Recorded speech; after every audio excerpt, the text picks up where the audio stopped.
Did you know that around 30% of rollerblading injuries happen because people don't wear protective gear?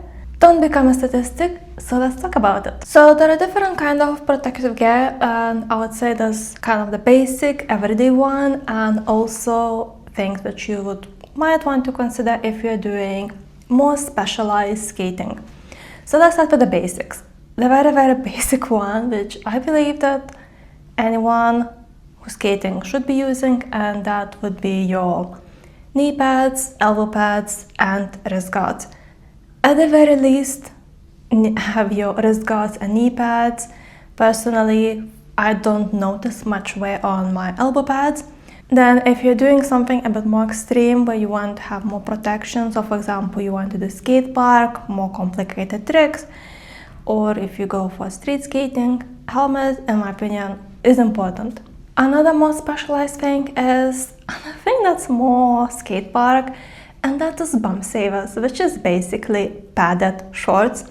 I'm considering to get them. I haven't got them yet, but I might get them anytime soon, especially if I'll continue with the skate park classes. And then there's much more advanced. So for example, if you decide to go for downhill skating, which involves a lot of speed, you might want to invest in a different kind of helmet which will protect you at higher speeds in case you fall, and also different kind of wrist guards which are more specialized for this kind of skating. So whatever skating you're doing, check what kind of protection you might want to use. So when you decide that you want to get some protective gear, I do recommend to make sure that you try it if you have a chance and find the right fit and especially the right size for yourself. If you're interested in what I'm using exactly, I will link a video on the screen and description box below.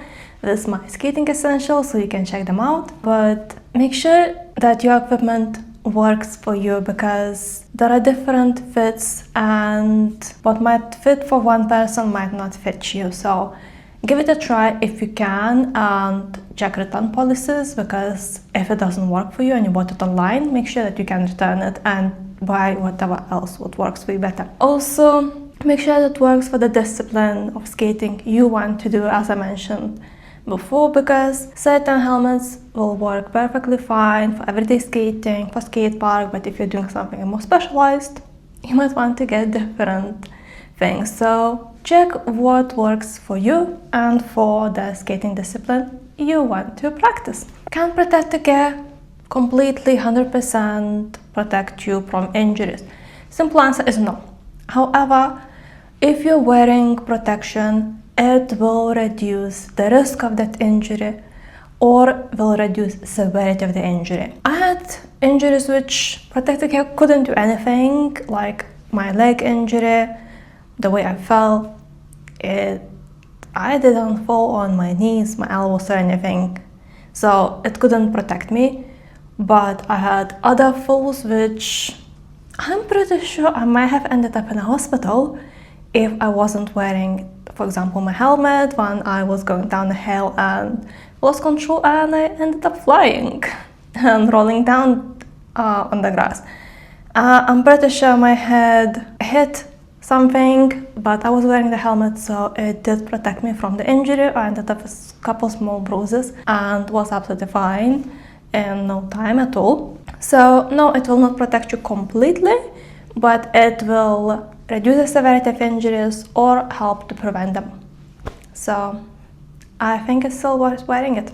Is there anything else you can do to prevent the injury when you fall? Yes. So first of all, learn to fall. It might sound bizarre, but actually learning to fall is so beneficial, because when you're not afraid to fall because you know how to fall correctly and you don't get caught off guard because you've been falling before and you know how to do it, you are less likely to get injured because you will fall automatically better.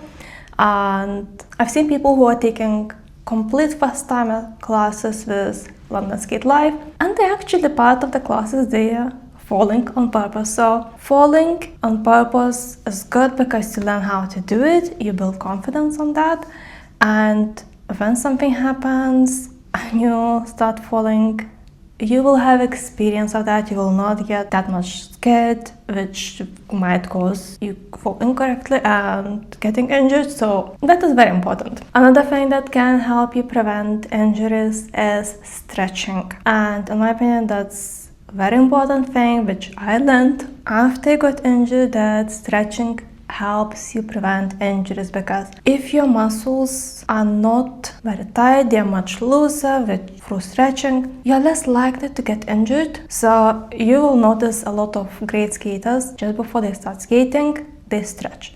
And I'm starting to build this habit to do more stretches more regularly before I start skating. And I recommend that to everyone because it's good for you, whether you're skating or not. And then the final advice how to reduce injuries is actually build your upper body strength. So when you're skating, it's more like your lower body, your legs are working a lot, but your upper body doesn't work as much. But when you're falling, most likely you will try to catch yourself with your hands. And if you don't have upper body strength, it's very likely that you will get an injury, either your shoulder, your hands, and so on. But if you can hold your body weight and you are much stronger, you will help yourself to prevent or reduce the severity of the injury. So I really recommend those things. So build the confidence by practicing falling. I'm still working on it. Wear protection and have fun without taking a forced break from skating. And I hope you found this video useful. If you did, please give it a like and subscribe for more videos about skating and travel, and I will see you in the next video. Bye!